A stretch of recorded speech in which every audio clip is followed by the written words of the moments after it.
Hello friends, welcome to knowledge world. આજે આપણે જોવાના છે 16 માર્ચ 2025ના ડેલી કરંટ અફેર્સ, જેમાં આજના દિવસના ખૂબ જ અગત્યના પ્રશ્નો અને સાથે સાથે તેને રિલેટેડ ટોપિક વિશે ચર્ચા કરીશું. તો શરૂઆત કરીએ આજના વિડીયોની.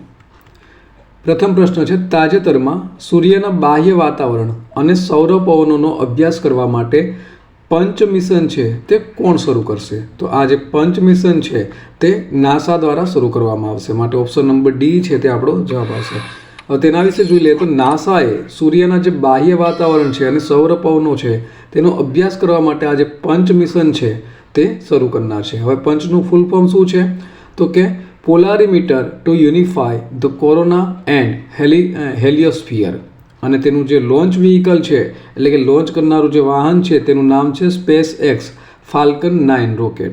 વાત કરીએ આપણે નાસાની, તો નાસા છે તેનું ફૂલ ફોર્મ શું છે? તો કે national aeronautics and space administration.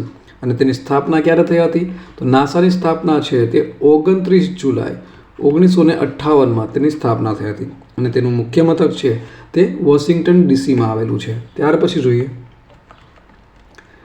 તાજેતરમાં 15મી હોકી ઇન્ડિયા સિનિયર મહિલા રાષ્ટ્રીય ચેમ્પિયનશિપ 2025નો ખિતાબ કોણે જીત્યો છે? તો આ ખિતાબ છે તે ઝારખંડ દ્વારા જીતવામાં આવ્યો છે. માટે ઓપ્શન નંબર એ છે તે આપણો જવાબ આવશે. તેના વિશે જોઈએ આપણે તો ક્યાં પહેલાં તો તેનું આયોજન થયું હતું? તો કે હરિયાણાના પંચકુલા ખાતે આ જે 15મી હોકી ઇન્ડિયા સિનિયર મહિલા રાષ્ટ્રીય ચેમ્પિયનશિપ છે તેનું આયોજન થયું હતું.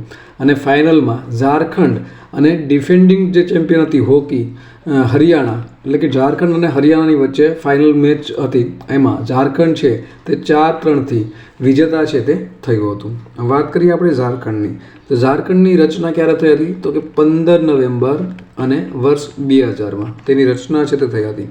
તેની રાજધાની છે તે રાંચી છે અને સૌથી મોટું શહેર છે જમશેદપુર. હાલના રાજ્યપાલ છે તે છે સંતોષ ગંગવાર અને મુખ્યમંત્રી છે હેમંત સોરેન. ત્યાર પછી જોઈએ,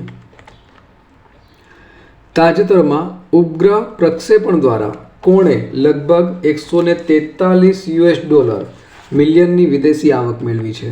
તો હાલમાં જ આ જે આવક છે તે ભારત સરકાર એટલે કે ઈસરો દ્વારા આ આવક મેળવવામાં આવી છે. માટે ઓપ્શન નંબર એ જવાબ આવશે. તેના વિશે વાત કરીએ તો ભારતીય અવકાશ સંશોધન સંગઠન છે ઈસરો, અને તેઓના દ્વારા $143 મિલિયન વિદેશી આવક છે તે ઉપગ્રહ પ્રક્ષેપણ દ્વારા મેળવવામાં આવી છે. અને બીજો એક ખાસ અગત્યનો ટોપિક હતો કે ઈસરો દ્વારા વર્ષ 2017માં એક સાથે 104 ઉપગ્રહ લોન્ચ કરી અને વિશ્વ રેકોર્ડ છે તે પણ બનાવવામાં આવ્યો હતો. વાત કરીએ આપણે ઈસરોની, તો ઈસરોનું ફૂલ ફોર્મ શું છે?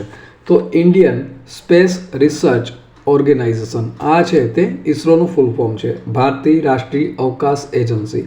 અને તેની સ્થાપના છે તે ક્યારે થઈ હતી? તો કે 15 ઓગસ્ટ 1969માં તેની સ્થાપના થઈ હતી. અને તેનું મુખ્યાલય છે એટલે કે મુખ્ય મથક છે તે બેંગલુરુ કર્ણાટક ખાતે આવેલું છે. અને હાલના તેના અધ્યક્ષ છે તે છે વી નારાયણન, અત્યારના અધ્યક્ષ છે. ત્યાર પછી જોઈએ,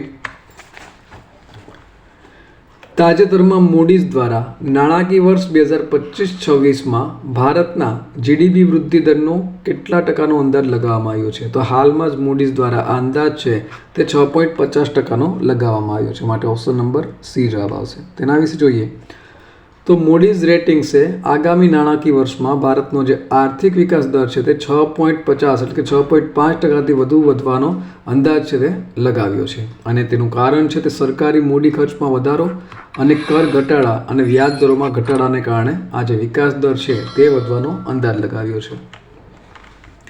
ત્યાર પછી જોઈએ તો તાજેતરમાં યોજાયેલ world para athletics grand prix 2025માં મેડલ ટેબલમાં કોણ ટોચ ઉપર રહ્યું છે? તો હાલમાં જ આ જે મેડલ ટેબલ છે તેમાં આપણો દેશ ભારત છે તે ટોચ ઉપર રહ્યો છે. માટે ઓપ્શન નંબર બી જવાબ આવશે. તેના વિશે વાત કરીએ તો ભારતે કુલ 134 મેડલ મેળવ્યા હતા, જેમાંથી 45 ગોલ્ડ મેડલ છે, 40 સિલ્વર મેડલ અને 49 બ્રોન્ઝ મેડલ છે. અને આવી રીતે મેડલ ટેલીમાં પ્રથમ સ્થાન છે તે મેળવ્યું છે. અને તેનું આયોજન નવી દિલ્હી ખાતે થયું હતું. તાજેતરમાં પ્રથમ G20 વેપાર અને રોકાણ કાર્યકારી જૂથની બેઠકનું આયોજન કોણ કરશે? તો આ જે આયોજન છે તે દક્ષિણ આફ્રિકા કરશે. માટે ઓપ્શન નંબર સી જવાબ આવશે. તેના વિશે વાત કરીએ તો દક્ષિણ આફ્રિકા છે તે આ પ્રથમ G20 વેપાર અને રોકાણ કાર્યકારી જૂથ એટલે કે TIWG બેઠકનું આયોજન કરશે અને તે 18થી લઈને 20 માર્ચ દરમિયાન આ બેઠક છે તે યોજાશે. તાજેતરમાં વાર્ષિક સેન્ટ એન્થોની ફેસ્ટિવલ ક્યાંથી શરૂ થયો છે? તો આ જે ફેસ્ટિવલ છે તે શ્રીલંકા ખાતેથી શરૂ થયો છે, માટે ઓપ્શન નંબર ડી જવાબ આવશે. તેના વિશે હવે વાત કરીએ આપણે. તો શ્રીલંકાના જે કાચાટીવુમાં છે ત્યાં વાર્ષિક સેન્ટ એન્થોની ફેસ્ટિવલ છે તે શરૂ થયો છે અને આ ફેસ્ટિવલ છે તે ભારત અને શ્રીલંકાના માછીમારો છે તે ખૂબ જ ઉત્સાહથી તેમાં ભાગ લે છે. ત્યાર પછી જોઈએ તો તાજેતરમાં ક્યુ એરપોર્ટ 7મી વખત એશિયાનું શ્રેષ્ઠ એરપોર્ટ બન્યું છે? તો હાલમાં જ દિલ્હીમાં જે એરપોર્ટ છે, દિલ્હી એરપોર્ટ, તે 7મી વખત એશિયાનું શ્રેષ્ઠ એરપોર્ટ બન્યું છે, માટે ઓપ્શન નંબર બી જવાબ આવશે. હવે તેના વિશે વાત કરીએ તો દિલ્હીનું જે IGI એરપોર્ટ છે તે 7મી વખત એશિયાનું શ્રેષ્ઠ એરપોર્ટ બન્યું છે. ત્યાર પછી જોઈએ તો તાજેતરમાં ICICI બેંકમાં સુરક્ષા કામગીરીના વડા તરીકે કોની નિમણૂક કરવામાં આવી છે? તો હાલમાં જ કમલવલી છે તેઓને ICICI બેંકમાં સુરક્ષા કામગીરીના વડા તરીકે નિમણૂક કરવામાં આવી છે, માટે ઓપ્શન નંબર એ જવાબ આવશે. તેના વિશે જોઈએ આપણે તો સ્ક્રીન ઉપર તમે જોઈ શકો છો, આ છે કમલવલી અને તેઓને વર્ષ 2025માં ICICI બેંકમાં સુરક્ષા કામગીરીના વડા તરીકે નિયુક્ત કરવામાં આવ્યા છે. ત્યાર પછી જોઈએ ગઈકાલે પૂછાયેલા પ્રશ્નનો જવાબ. તો ગઈકાલે પૂછ્યું હતું કે તાજેતરમાં ભારતની સૌથી ધનિક મહિલા કોણ બની છે?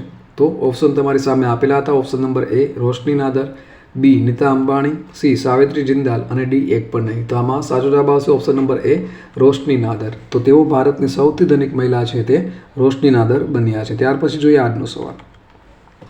તો આજનો સવાલ છે તાજેતરમાં PM સૂર્યઘર યાની કે મફત વીજળી યોજના હેઠળ લાભ મેળવનાર ટોચનું રાજ્ય કયું છે? તો ઓપ્શન તમારી સામે આપેલા છે. ઓપ્શન નંબર એ ગુજરાત, બી રાજસ્થાન, સી કેરળ અને ડી ઉત્તર પ્રદેશ. તો આનો સાચો જવાબ તમારે કોમેન્ટ બોક્સમાં કોમેન્ટ કરી અને જણાવવાનું રહેશે. તો આ સાથે આજના દિવસનો જે વિડીયો છે તે અહીં પૂર્ણ થાય છે. બીજા અગત્યના વિડીયોની લિંક અહીં સ્ક્રીન ઉપર આપેલી છે.